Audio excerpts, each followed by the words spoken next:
Welcome to FS-ISAC's podcast, FinCyber Today. I'm Elizabeth Heathfield, Chief Communications Officer at FS-ISAC. Our guest today is Daniel Barriuso, Global Chief Transformation Officer at Banco Santander, one of the world's largest banks. He's also the chairman of FS-ISAC's newly formed Europe Board of Directors. We're going to talk about that, but also focus on a topic of major discussion in our industry right now, especially with the emergence of generative AI, the convergence of cybersecurity and fraud. Thanks so much for being here, Danielle. Appreciate your taking the time. And let's start with you being the chair of our recently announced FS-ISAC Europe Board of Directors. So tell me a little bit about why, I'd imagine you're a pretty busy guy, why this was important for you to be a part of. Well, collaboration, information sharing, collective response to cyber threats is absolutely key to cybersecurity. It's very clear that to be effective at dealing with the cyber threats, the cyber attacks, us, the defenders, need to be on the same page. There is an opportunity for all of us to be stronger when we work together. For example, if there is a cyber attack against one organization, and that organization can stop it or is defending against it and can share what they are learning with the others, we can all protect ourselves. So basically, one of us can make everybody stronger. And if you multiply that by many different organizations, we can create an ecosystem that is so much stronger than each of us separately. For that reason, I think it's fair to say, I think it's more than fair to say, I think it's absolutely a reality that the cyber community are very, very keen to working together. I can speak for myself, for my colleagues at the FS-ISAC Europe board member.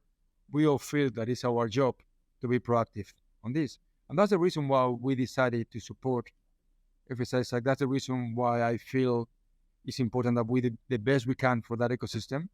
And that's really what made me think that it'd be absolute pleasure to act as the chair of FS-ISAC Europe. It's the right thing to do. It's something that can make a difference. And it's something that we do with absolute delight. So that's really what's behind this role that I'm taking. Tell me a little bit about what is the state of sharing and collaboration in Europe.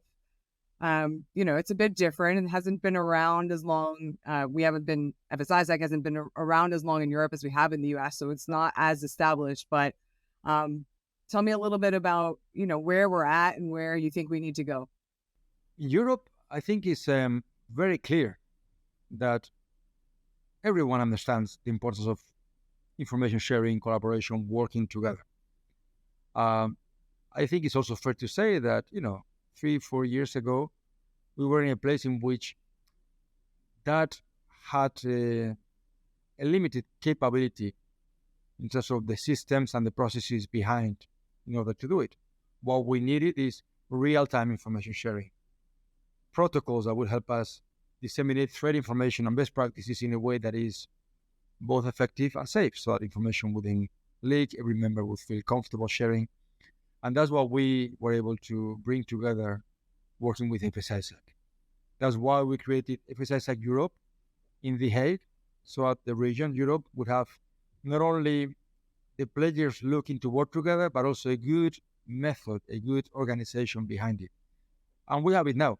We have more than 175 members in Europe, organizations that are sharing real-time data and collaborating and working together to address the cyber challenge. So I would say we've made a lot of progress in the last 2-3 years, and there is a lot more we can do. We believe that there is an opportunity to do things like shared exercises, to get together in our summits in a way that we can have also strategic conversations about how we can defend against emerging threats, how we can also bring fraud prevention and cybersecurity closer and closer. So there is a lot we can do, but feels like the region is now in a place that is moving fast. Another benefit of working with FS-ISAC, or what FS-ISAC Europe brings, is the ability to work not only with the financial institutions, but also public agencies, also critical providers, everybody in the ecosystem. And therefore, what that allows you to do is to share and receive real-time intelligence that you can truly use to protect yourselves, and that comes from different angles, comes from multiple viewpoints. The stronger our partnership across the ecosystem, the better all of us can defend. So what do you think will be the key focus in the first few years of the new Europe Board of Directors? But clearly, a lot of the cyber threats and challenges we see are consistent around the globe. So many of those threats and cyber attacks that we see are really a global issue. At the same time, there are regional differences. There are also different areas of focus in different regions. In Europe, for example, we are putting a lot of focus on resiliency. There is an upcoming regulation around digital resiliency for operations, the DORA regulation, that has cyber as one of the key elements in which we need to have strong resiliency. And that requires us to look at it with specific focus. I would say resilience is one of those focus areas. Of course, there is also an element about connecting people, knowing that there are multiple cultures and geographies in Europe, finding a way to have everybody included. We do a lot of summits and conversations that help us connect those cultures and views around Europe. That is also important.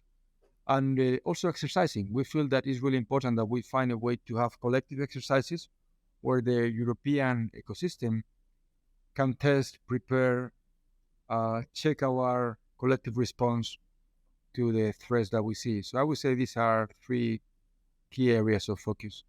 Yeah, I mean, let's get into fraud a little bit more because, obviously it makes sense to most people because the world, financial transactions are increasingly digital, that fraud would become digital fraud, cyber fraud, and that the worlds of fraud and cybersecurity converge. How is that? But historically, it's been quite separate, from a financial institution point of view. So how has that changed in the past few years? How are you seeing those worlds of cyber crime, cyber threats, and fraud basically becoming one? I think there is a very strong convergence between cyber and fraud. Back in the day, probably it'd be fair to say that a lot of the fraud was physical forgery, even things like robbery. That was much more a physical element. But the reality is now the vast majority of the fraud, the scams, the attempts, the criminal activity when it comes to fraud is digital. As a result, the disciplines of cyber and fraud prevention are becoming very much connected. In fact, from a defender's point of view, the skills of those that are defending against fraud attempts is very much one of cyber and digital skills. And also the approach, the tools, the techniques that we use in the defense are very much electronic defense tools. So we see this convergence, and that's a trend that we recognize at Banco Santander. And for that reason, we decided to bring together both the cyber and the fraud prevention capabilities as one organization. And moreover, I think it's fair to say that out there, right, to the society, to the public, it's very hard to determine what is cyber and what is not. Oftentimes, a cyber attack can lead to fraud, or a fraud scam had a cyber component, phishing, whatever it was. But, for our clients, for our the stakeholders out there, is one discipline. So what is that like? I mean, I'm hearing that from, a number of major financial institutions that they're actually merging what used to be two, totally separate departments. How has that actually worked in practice? I don't know how different the cultures are. My understanding also that like many times people who are in fraud come from law enforcement, whereas people in cyber may come from intelligence or tech. So how has that in practice worked to actually merge the two departments? At Santander, we've made the decision to bring together cybersecurity teams and fraud prevention teams. And I have to say that the experience has been very positive because it's been a very natural integration. Why do I say that? The skills that we need for the future are very much that of technology, cyber, digital. So that those skills that we need very much aligned with this connection between cyber and fraud, but also to be able to be effective at doing fraud prevention and cyber defense. What you also need is diversity of backgrounds and thinking. So those more coming from a more traditional fraud angle, you mentioned law enforcement, for example, are also extremely important roles when it comes to cybersecurity. And vice versa, the more technical cybersecurity stuff now play a huge role in fraud. In fact, a lot of the fraud prevention nowadays is done through complex IT systems. A lot of the activities that we used to do mainly for cyber, for example, the Security Operations Center, the 24/7 monitoring, can now extend the capability to monitor also for fraud events. So there are many synergies. In other words, 1+1 suddenly is not 2, but it's 3, 4, maybe 5. And I think we see that from a skills point of view, from a capability point of view, from a resourcing point of view, much better ability to cover the spectrum. And all in all, I think both disciplines get strengthened as a result of bringing them together.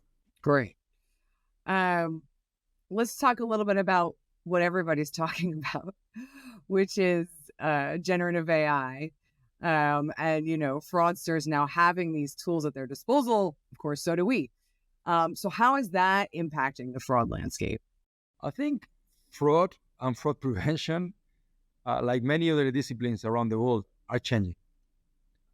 The criminals leverage all the latest tools, including, of course, AI, no doubt about it, to do what they want to do, which is to go ahead with their scams. And it's important that we are aware of it. For example, a good text generation tool can really aid someone to create better, more sophisticated phishing emails that look really credible, right? That, with perfect language across virtually any language in the world, much harder to detect. And it's important that we know that, because we need to be aware that no matter how well written an email is, if there is pressure for you to perhaps take an action, disclose information, click on a link, you have to think before you click. You need to think, well, that just makes sense. Where is it coming from? Oh, the sender is not who looks that it is, or this link is unusual. Think before you click. Don't trust simply the words in a message, right? Because they can be really, really well crafted now. That's an example. Likewise, when it comes to our defense, our fraud prevention, our cybersecurity, we also leverage artificial intelligence. So that technology is a technology that we can use and we should use and we use for good. So we are putting a lot of focus on that. For example, at Banco Santander, we monitor every transaction using AI. We have a deep learning tool based on neural networks that monitors every transaction to detect potential fraud for our customers. That's a tool, that's a capability from a company called Lynx that has been developing this AI functionality for a long time, and that actually is quite sophisticated because it allows us to change and adapt our model, so the bones of what we use to detect fraud on a daily basis, and that's quite powerful. So if the fraudsters change their modus operandi really fast, so do we with our defense. We can detect patterns with the model that we create every day to be up to date with those threats. So we really work hard to have this AI capability aiding us, supporting us in our fight against cybercrime and fraud. You mentioned working with a particular company, Lynx. I would imagine that there are a lot of, innovative startups that, large financial institutions can leverage without having to build the capability in-house. Do you want to talk more about, what kinds of innovative technologies you're working with and how you work with startups and scale-ups to do that? Absolutely. That's actually a fascinating topic because this world is so dynamic. It changes so fast that it's really important to be in touch with the latest technology developments. Lynx, for us, is an example. It actually came from the Autónoma University in Spain. We were able to engage with them very early, before it was actually a a big commercial offering that it is now. So we were able to partner with them early. When they were developing the capability, and we aim to do the same across the startup ecosystem.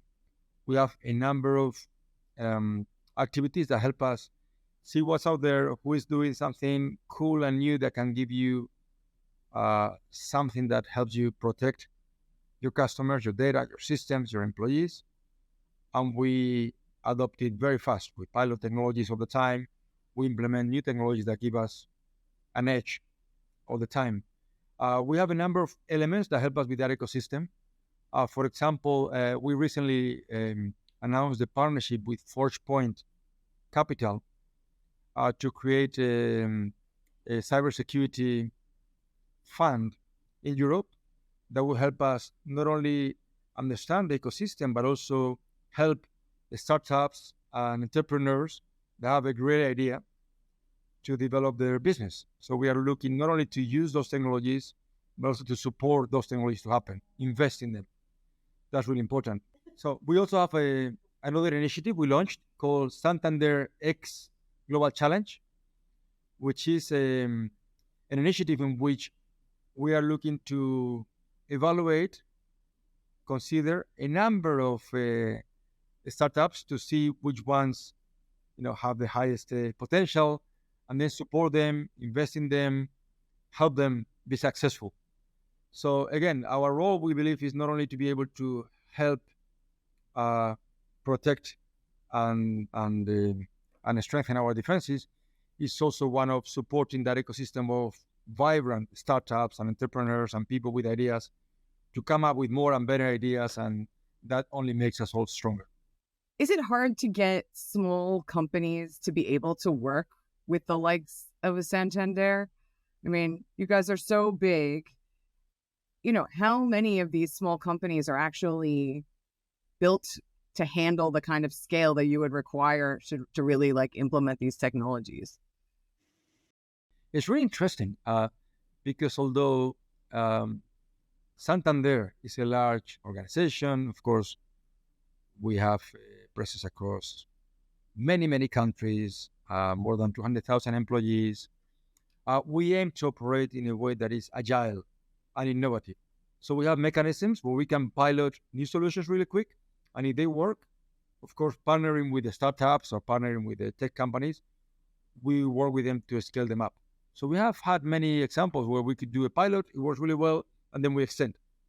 And we do that relatively quickly. So I would say that for cyber, our aim is to move fast. And for startups, of course, when we are in that engagement, it's an opportunity to learn how you can move from small technology that works into large deployment at scale. And that's normally a learning curve. Amazing opportunity, right, for the startups themselves. Exactly.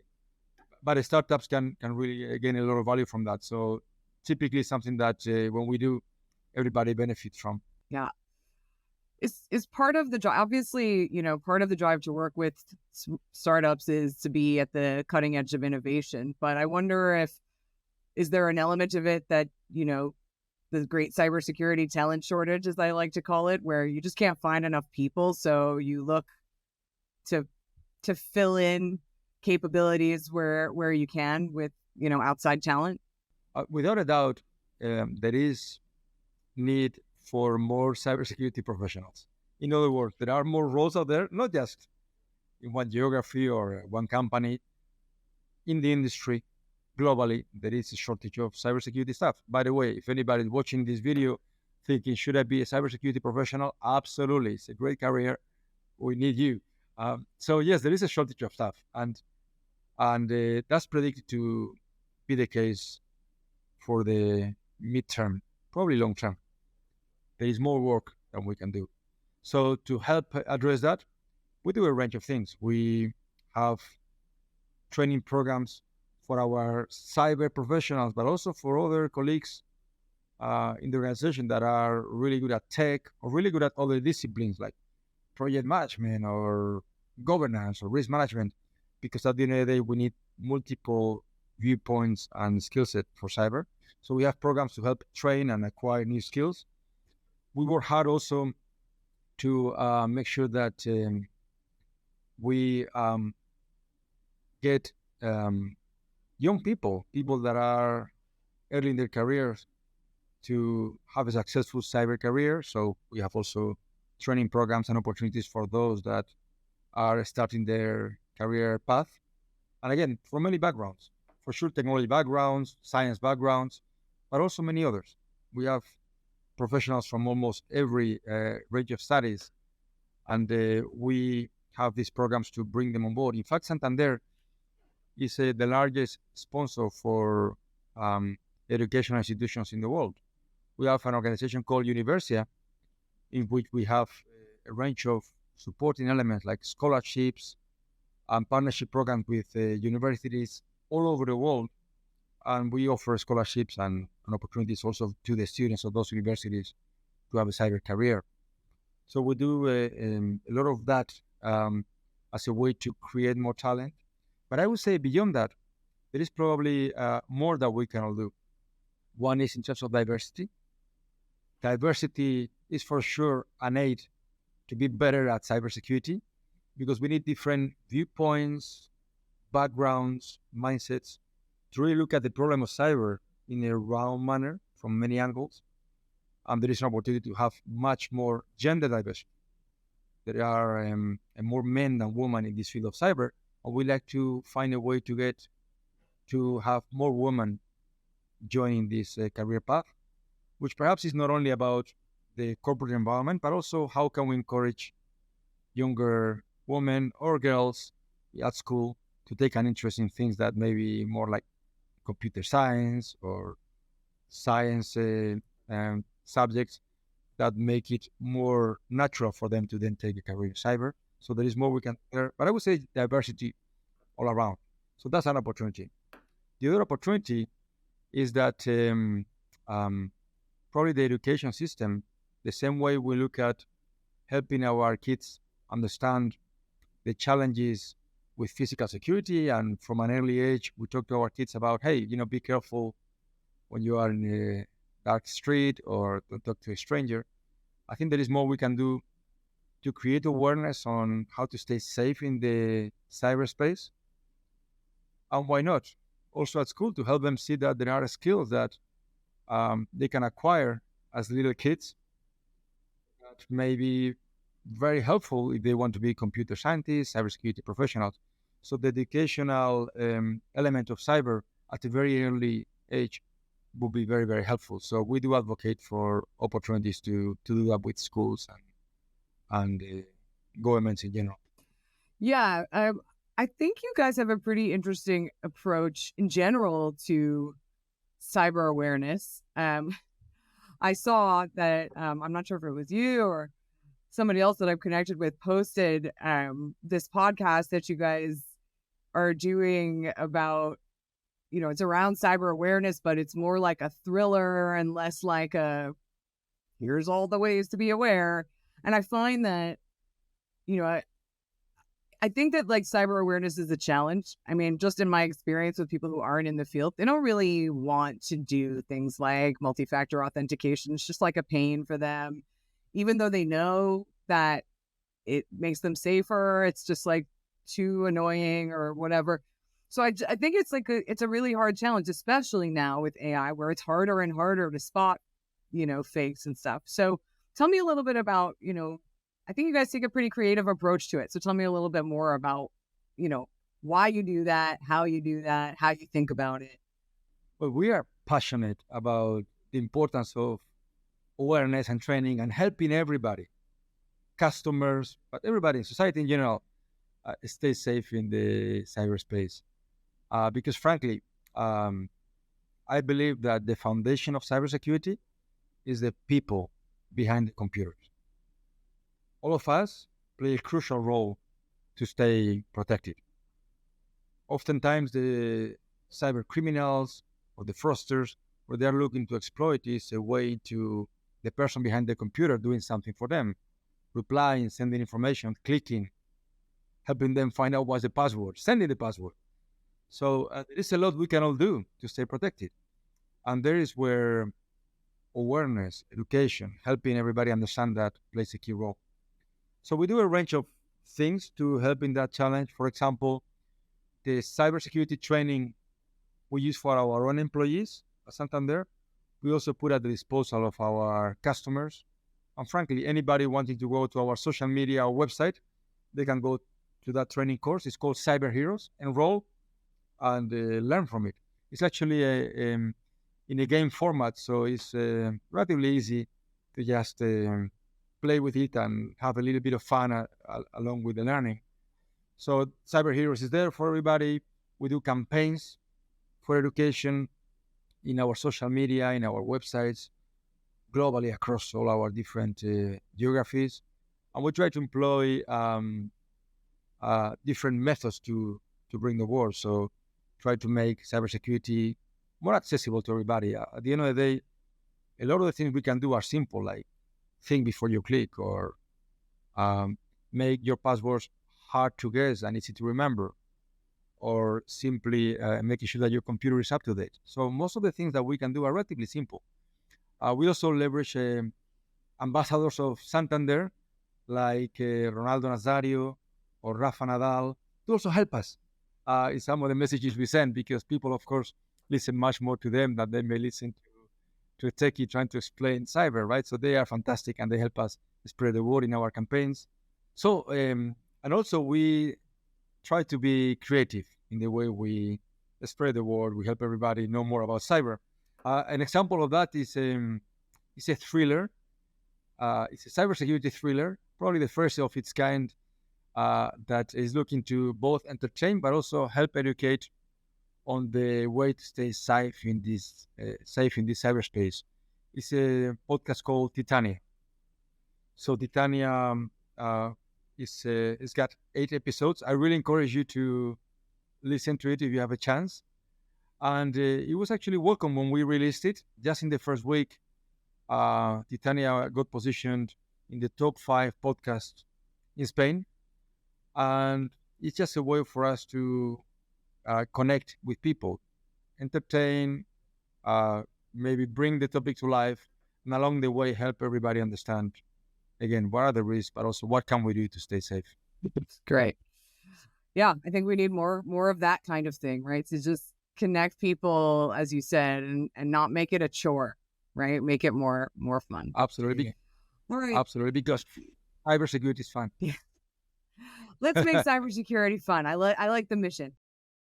That's what I'm trying to do a little bit with the, at least to have interesting conversations with the podcast, right? You do a great job at it. The fact that you can do this type of interview and still have a smile, it shows that you're very good.